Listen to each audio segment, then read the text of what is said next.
All right, beautiful humans, welcome back to another episode of Naked Sunday. I am your host, Caleb Nelson, and I'm back at it with another solo episode here. And the title of today is Be Vulnerable. Let down the walls, let in the love. So, what we're going to discuss here today is more or less how to create more success in your life and not having to be lonely while you're doing it. So why was this inspired? Here I am. I'm recording this on the 7th.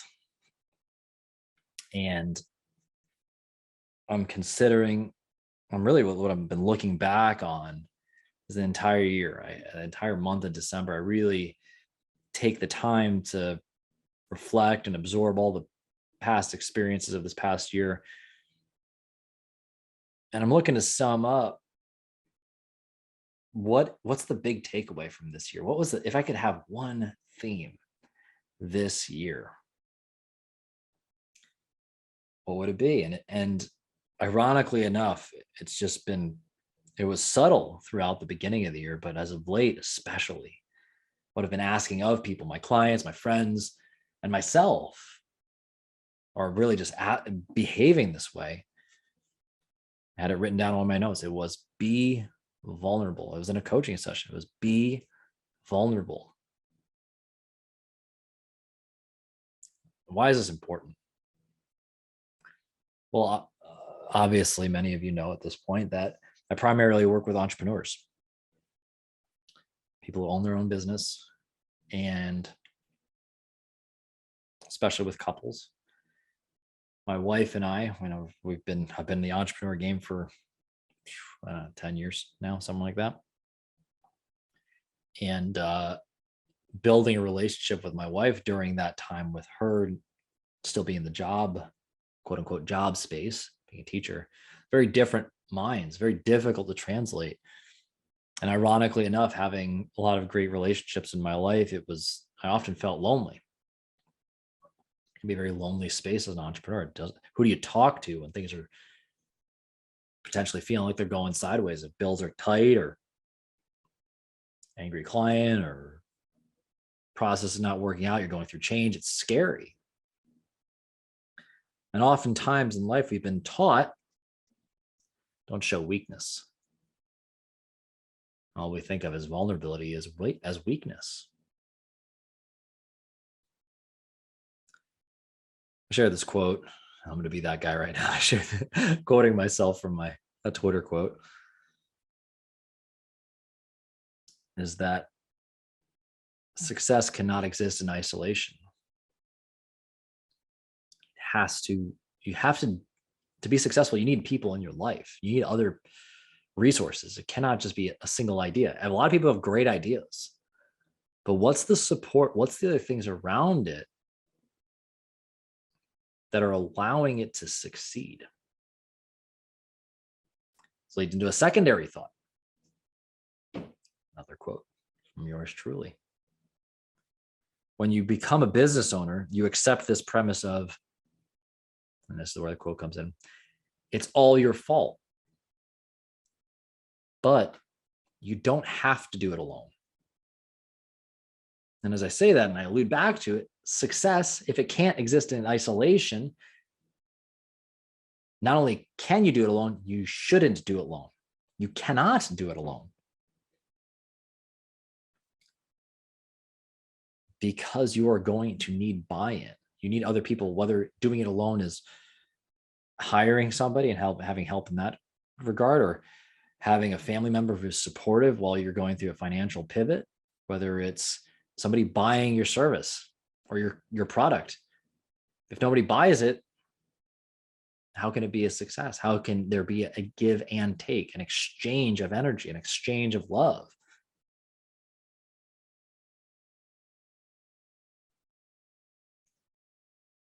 And especially as somebody shared this with me, this notion that, how'd they say it?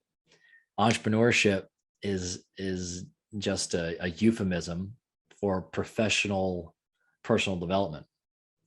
What does that mean? What am I extracting from that? Well, when you start your own business, it's very much a deep representation of all the things you care about.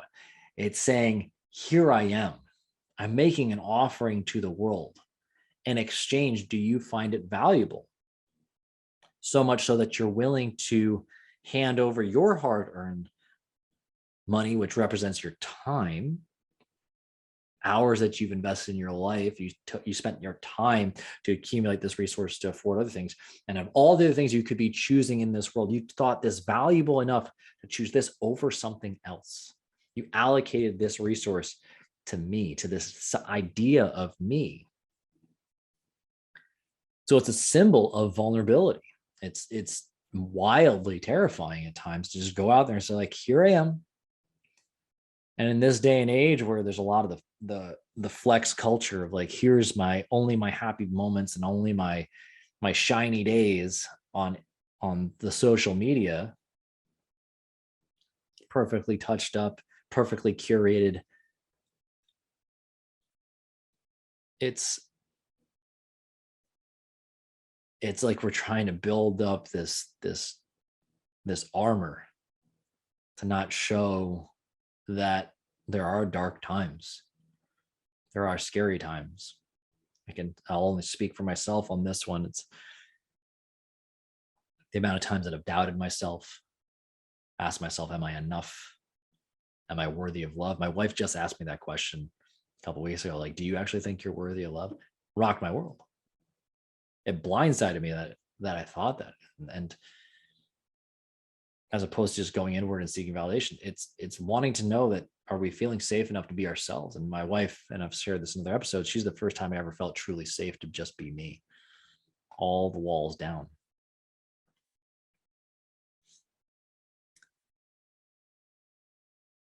I've talked about in other videos about this idea of thinking outside the box. And we create this box, we create this shell. Here's the offering in this guise, in this framework. And we get really successful about filling that box. But eventually we get bored with that, especially if you're an entrepreneur. Most entrepreneurs, we get caught up in the dangling of the shiny thing. Oh, here's this new program. Oh, here's this new idea. Oh, I can buy that. Here's quick cash. And we're humans. We're attracted to opportunity. But those are superficial. Often, let me change that. Often those are superficial things. More often than not, we need to clear house first. We need to remove the excess that is preventing us from actually growing. Oftentimes, it's letting go of old burdens, old insecurities. And the only way to do that is to share, is to air that out. Of course, we need to do it tactfully. We need to find the person that we're willing to share that with and say, hey, here's a bit of me. I want to share this with you. This is something that's been haunting me. This is some darkness that I've been dealing with. The irony, of course, is that we've been surprised all along that these people just wanted to know what was wrong so they knew how to help us. And I will openly admit I've fallen victim to thinking people could just read my mind. Don't you get it? I would tell myself. Why don't you get it?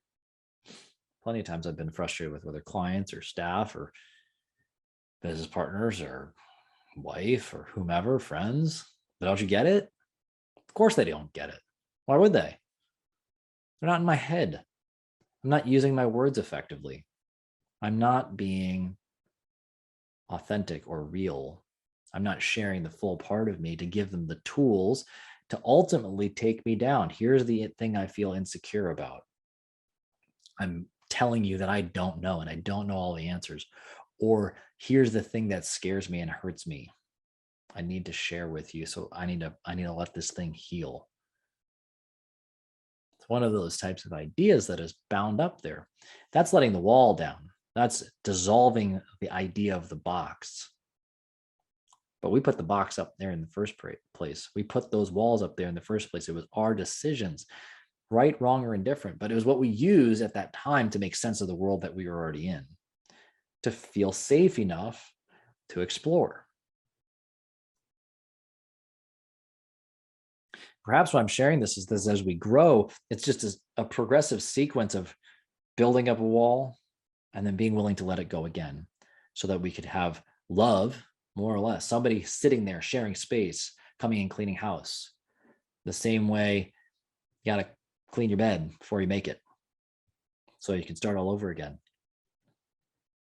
You got to clean house on your current space before you make a decision about moving into a new space or building something new or whatever, because you don't know what you got already.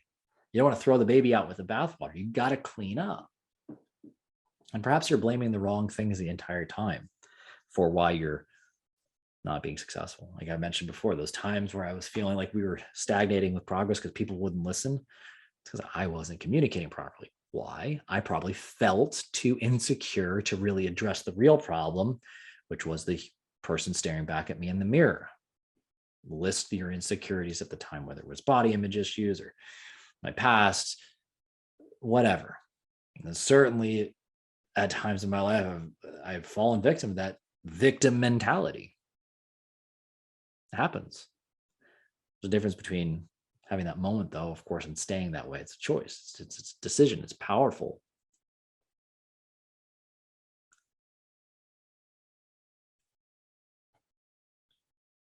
But for us to grow, we must let down those walls and let in others so that they know where it can be, what can be worked on. People cannot read your mind. If you're wanting your staff to understand something, you have to tell them, hey, here is a problem. What do you think? Because if you already knew the answer and you really knew the solution, and you had to tell them properly, it would already been done. So clearly, if you're the owner, and I would implore everybody listening to this is think of yourself as the owner of your life. While that might be terrifying and you accept full responsibility for everything, it's also incredibly freeing. Then you realize that you command your soul. It allows you to delegate out those responsibilities and allows somebody, as you filter out what they are capable of, to allow them to come in and help you. And by taking that burden off of your shoulders, allows you to focus on what you really enjoy or what you really must be putting your attention to at the time, your highest return on investment task. Maybe it's speaking about your vision. Maybe it's going and healing your mess, whatever that is. I'm not going to go into trauma too much or anything like that, but maybe that's what it is. Maybe you need to take that step back and heal. And sometimes we need those people to do that. I just got off being a guest on another show and talked about how at one point in my life, I went dead broke, and I had clients that took me in and housed me and fed me for a year. They're amazing human beings. Without allowing them in to see my pain and to take me in and allow me to feel safe enough, I don't know how I would have made it through that year. I wouldn't be standing here, 7 years later, had it not been for the love and care that had been bestowed upon me. But I had to allow the love in. A lot of times I think we get scared that if we let our walls down, somebody can take advantage of it. Sure, they can, but you can also get out of that too. You can always make another decision. And not everybody's out to get you. If you never let down your walls, you're never going to find out who isn't out to get you. In the beginning, it's going to take some time. People make mistakes. But with experience and time and enough exposure in any skill, you become more discerning. And you start to know exactly who you go to express and let down that vulnerability in a specific space. It's how you grow a relationship. You start to build this trust. But in a relationship, say in a marriage, how can you expect to create any sense of prosperity in a marriage if you don't have trust? if they don't know you? When shit hits the fan, how are they going to know what you need? If you don't communicate, if you don't let them see you for who you are, what you care about, how are you going to get all your needs met? And vice versa, if you do not really let down your walls. Now that's going to beg of you to ask yourself what really matters, what's really like intrinsically driving you, and what really fills your cup. And you're going to have to address those ego issues along the way.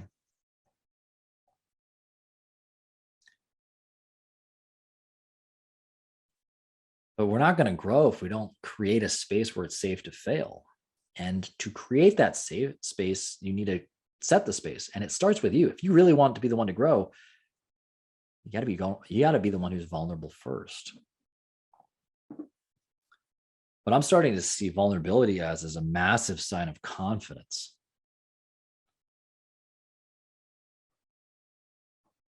But I see it, the most ultimate sign of that is asking a question. And asking a question is saying, I don't know the answer, so I must ask of you for information.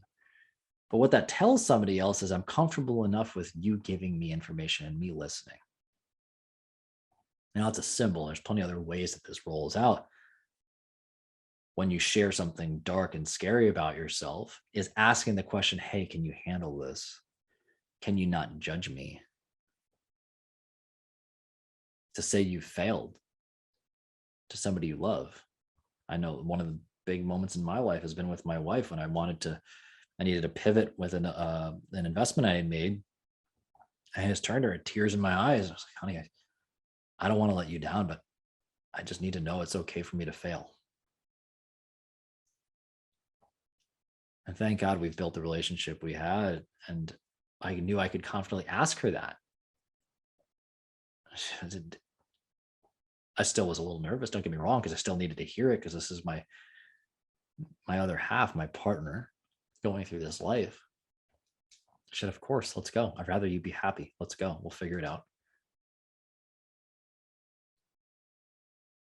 But it took time to get there. It took other moments of vulnerability to expose my fears, my apprehensions, my willingness to change. And with her as well, I had to show her enough times that it was safe enough to fail. And it was this quid pro quo. We go back and forth. It's an exchange. The irony, of course, people think, and this is not something to take advantage of in terms of like manipulating people for a purely selfish gain. This is to nurture something deeper. It's when you're vulnerable first, and I guess it's not even possible to manipulate only one, because you have to actually be vulnerable. But when you go first, when you're vulnerable, you lead the conversation.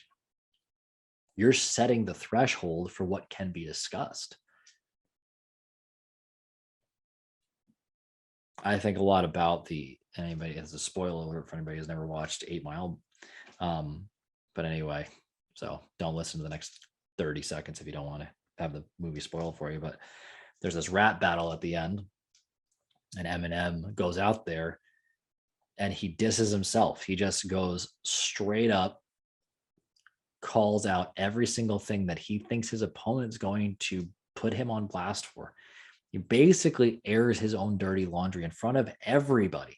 And by the time his opponent, his adversary, the counterpart in the room gets ready to have their say, they've got nothing to say. Took all the bullets, all the ammunition out of them.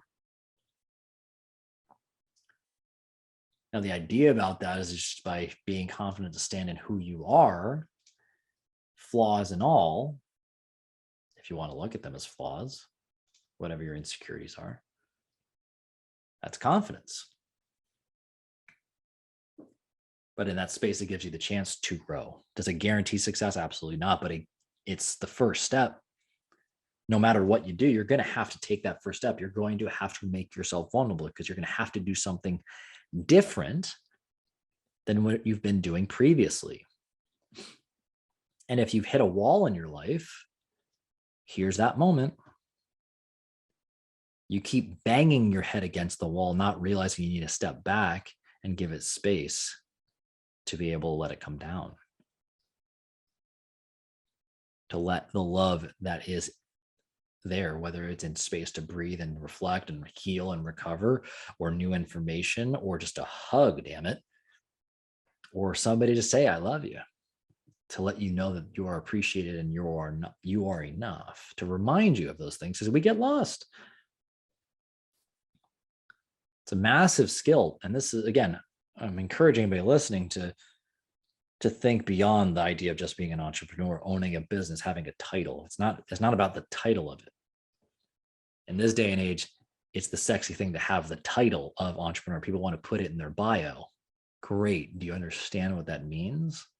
Or do you think it's just about making money on your own dime, on your own accord? It's not just about that. It's about the life that pursues that.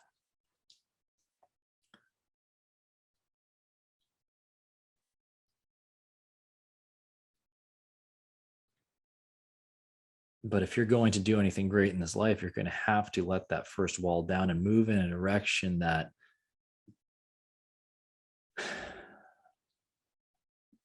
you start embracing that.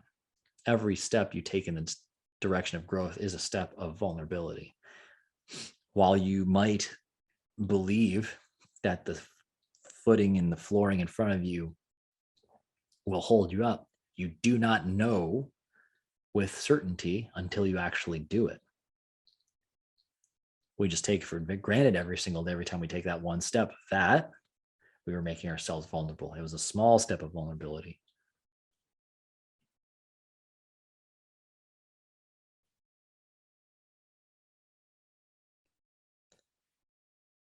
Again, if you want to grow, you're going to have to be vulnerable. If you are spinning your wheels and you keep coming back to the same problem, you do not feel fulfilled. You feel like your life is, it's at a standstill. It's dragging. You might have to start asking different questions. You might have to open yourself up to another idea. You might have to let down your walls and accept something different. You might have to accept love in a different form. There's 1,000 different ways that love can come in. And it might not be the way you want to hear it. That's for sure.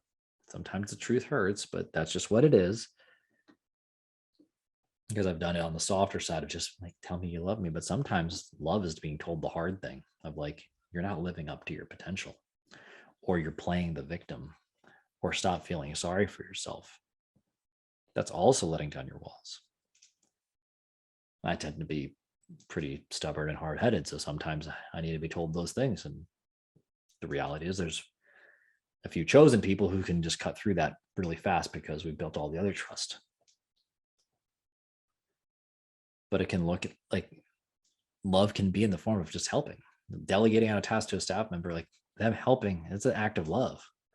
Somebody holding space and listening for that's an act of love. Somebody accepting you for who you are, being weird, whatever the hell that means. That's love without judgment. It's love. Just holding that space. That's love. Might not like it, but it is what it is. That's love. So my challenge to anybody who's listening today is we're wrapping up this year. We're closing out 2021. And I sincerely believe 2022 is going to be a massive year of growth. I think my hope is it's going to be a year of, 2021 was a year of being vulnerable, it set the foundation, a stable foundation for prosperity. Because now there is the space to breathe. The clutter, the darkness has been cleared out. Now it's time for us to build, put new structures in place. And that's a theoretical. However that's going to apply for you is up to you. Maybe it's forging that stronger relation. Maybe you're implementing date nights. Maybe you're building a new business. Maybe you're truly pursuing what you really want in this world. Maybe you're moving. You're taking a leap of faith on yourself now because you feel stable enough from really examining what you are and what you really, really want and letting go of the past. You're no longer encumbered by the excess. You're back to just who you are. You are, dare I say, naked. You have freed yourself of the past. You have freed yourself of other weights and burdens that do not serve you. And now you've cleared the path to just move forward. It's my hope for you. But as we're closing out this year, my challenge to you is to ask yourself these questions. What do you need to let go of? Where do you need to continue to be vulnerable? Where do you need to challenge yourself? And if you are still stuck up against those walls, maybe it's time to ask yourself, who do you need to talk to? How do you need to open yourself up? How do you need to be asking for help? How are you checking in on you?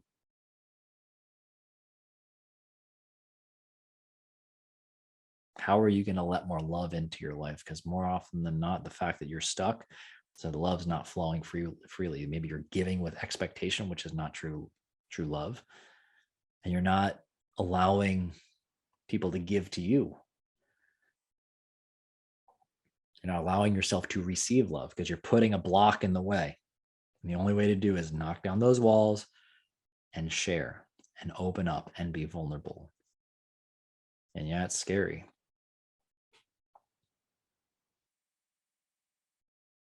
But it's scary anyway. You're only going to have one chance at this life. Would you regret it more if you didn't take the shot? I can't answer that for you though. So my hope is again to leave this reflection today, this podcast, perhaps the final podcast of the year, and go inward and ask yourself what you've learned this year. How did you learn? Where are those moments where you did make yourself vulnerable? How can you replicate that type of pattern in the future? Who's coming with you? Why are they coming with you? How do they allow you to grow? How do they hold space for you? How do you hold space for them? How do you allow vulnerability and love to flow between the two of you? I'm talking about romantic love. If it's your romantic partner, sure, it is that. But in all senses, whether it's your business or your personal life, same thing. It's love. How is that going to translate forward? How are you going to build the next level of this foundation? What are those habits and those behaviors and those processes you're going to keep going into the new year so that you can build the next level of this foundation and house more success? Ironically, of course, we're building more walls, false walls, if you will, and we're going to have to break them down again repeatedly as we learn and we grow and we adapt. But now that we have that understanding and we know that this is just part of the process, perhaps next time we're going to have less resistance to let go of that facade. You'll be willing to change. You'll be willing to adapt and mold things to fit what we need, to fit the solution, to fit the people that need the love at the time.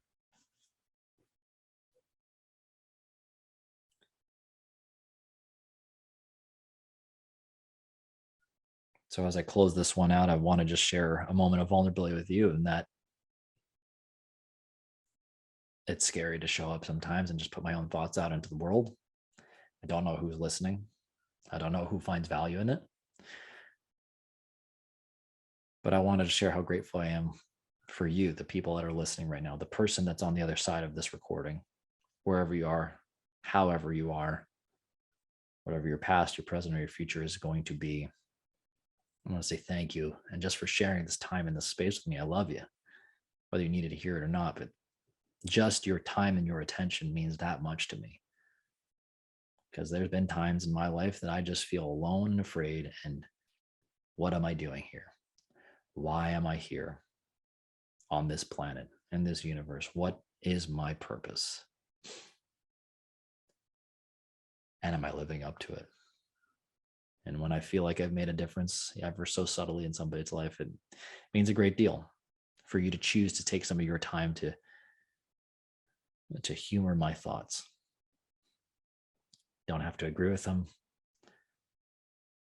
Don't have to disagree with them. It could be whatever you want it to be. But just the fact that we got to share a moment together, that means a lot. So I want to thank you and let you know, for that alone, you are loved. however small or big a gesture that might mean to you. I hope it fits what it needs to be. I hope there was some value today. I hope you've had a prosperous year. I hope this finds you in a space of love and happiness and a place where you're ready to grow and challenge yourself for the future.